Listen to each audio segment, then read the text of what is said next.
This is D1।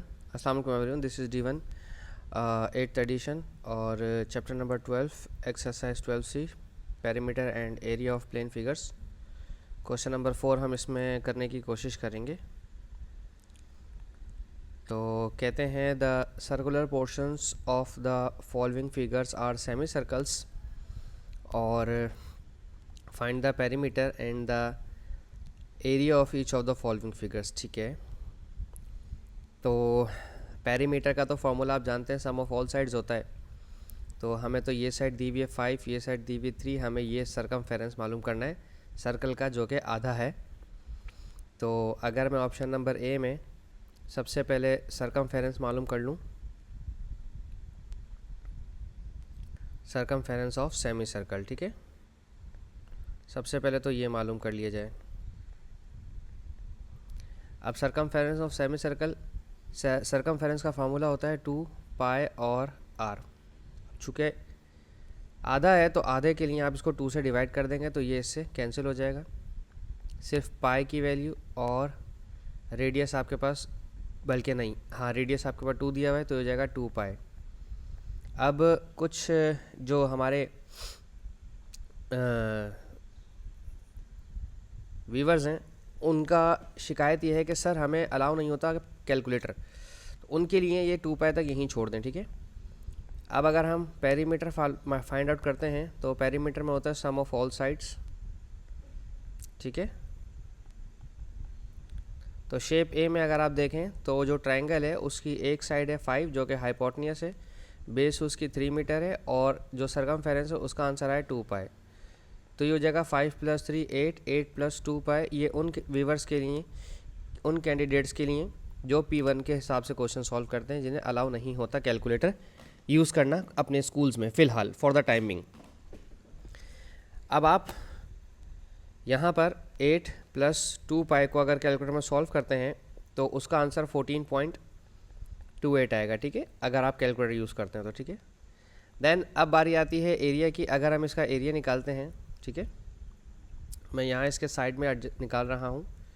Option number A, shape का area अगर निकालना चाहें तो एक तो आपके पास ये राइट एंगल ट्रायंगल अवेलेबल है, ठीक है, इसका फॉर्मूला होगा 1/2 बेस इंटू हाइट, ठीक है। अब प्रॉब्लम ये है कि यहाँ पर ये हाइपोटेन्यूस है और ये आपकी बेस है और ये मेरी हाइट है। हाइट हमेशा वो होती है जो 90 डिग्री के साथ होती है। तो सबसे पहले तो आपको इसकी हाइट मालूम करनी है, ठीक है। तो आप लगाएंगे पाइथागोरस थ्योरम। मैं, अगर आपने सरकमफेरेंस वाला क्वेश्चन कॉपी कर लिया तो इसको इरेज कर रहा हूँ, ठीक है। यहाँ पर मैं लिख देता हूँ, इसका पेरीमीटर है 14, पेरीमीटर आ रहा है इसका 14.28 और 8 + 2 पाई, ठीक है।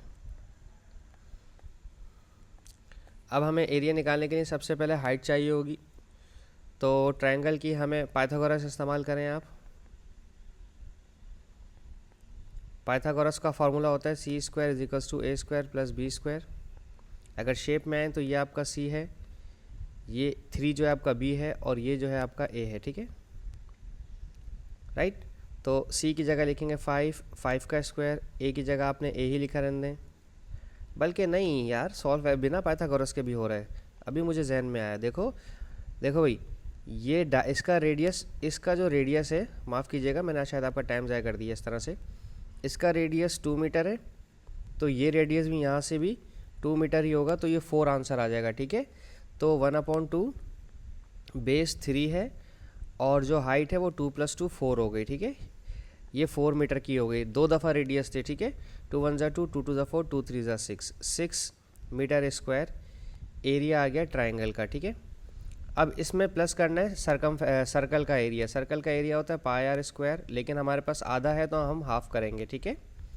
पाई रेडियस है आपके पास 2, 2 का स्क्वायर डिवाइडेड बाय 2 प्लस 4 π/2, तो 2 × 1 = 2, 2 × 2 = 4, तो 6 मीटर स्क्वायर प्लस 2 पाई। ये उन कैंडिडेट्स के लिए जो कैलकुलेटर यूज़ नहीं करेंगे, ठीक है, और जो कैलकुलेटर यूज़ करेंगे उनके लिए 6 + 2 पाई कर दें अगर हम, तो 12.28 हमारा आंसर आ रहा है, ठीक है। अब 14.28 को कुछ टीचर्स 14.3 लिखवाएंगे राउंड ऑफ टू 3 सिग्निफिकेंस करके, और इसी तरह से एरिया को भी कुछ टीचर्स 12.3 लिखवाएंगे राउंड ऑफ टू 3 सिग्निफिकेंस करके। सही है, तो अलाउ है 12.28 लिखें 12.3 लिखें, दोनों एक ही।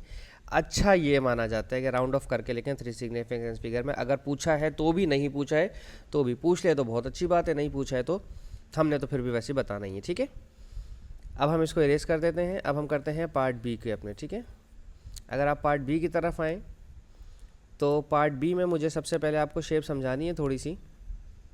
सॉरी, पार्ट बी में अगर आप देखें तो ये जो है पूरा डायामीटर है 18। देखें यहाँ से यहाँ तक ये मेंशन कर रहे हैं कि डायामीटर है 18। अगर डायामीटर 18 है तो सर यहाँ से यहाँ तक लेंथ होगी आपकी 9। ठीक है, ये आपके पास 9 होगी। अगर ये 9 होगी तो फिर ये छोटी वाली साइड आपके पास ये 4.5 है, ये 4.5 रेडियस था। ठीक है, तो 4.5 रेडियस, तो 2 पाई आर, तो 2 पाई आर की जगह 4.5 और 9 पाई हो जाएगा। मुझे थोड़ी सी ना अंदर से इंट्यूशन आई थी कि गलती हो रही है कहीं पर। ठीक है, ये जो 2 सर्कल है ना मेरे छोटे छोटे, ये 2 सर्कल जो है मेरे, ये 3 पाई के नहीं है, ये 4.5 के। 4.5 और 4.5 9 हो जाएगा। मैंने डिवीजन के टाइम गलती कर दी, तो 2 पाई और रेडियस की जगह 4.5, तो ये हो जाएगा 9 पाई, और 9 पाई और 9 पे हो जाएगा 18 पाई, ये हो जाएगा 18 पाई।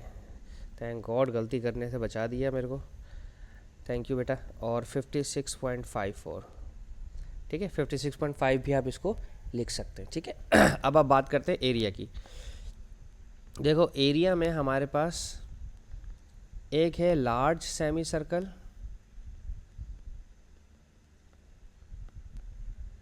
प्लस ये लार्ज सेमी सर्कल है। ठीक है, और उसके बाद ये वाला सर्कल और ये वाला सर्कल पूरा कंप्लीट सर्कल बन रहा है छोटा। ठीक है, और स्मॉल सर्कल, उसको मैं पूरा ले रहा हूँ। ठीक है, कंप्लीट 2 दफ़ा होंगे तो कंप्लीट एरिया बन जाएगा ना। तो पाई आर स्क्वायर, सेमी है तो आधा, प्लस पाई आर स्क्वायर।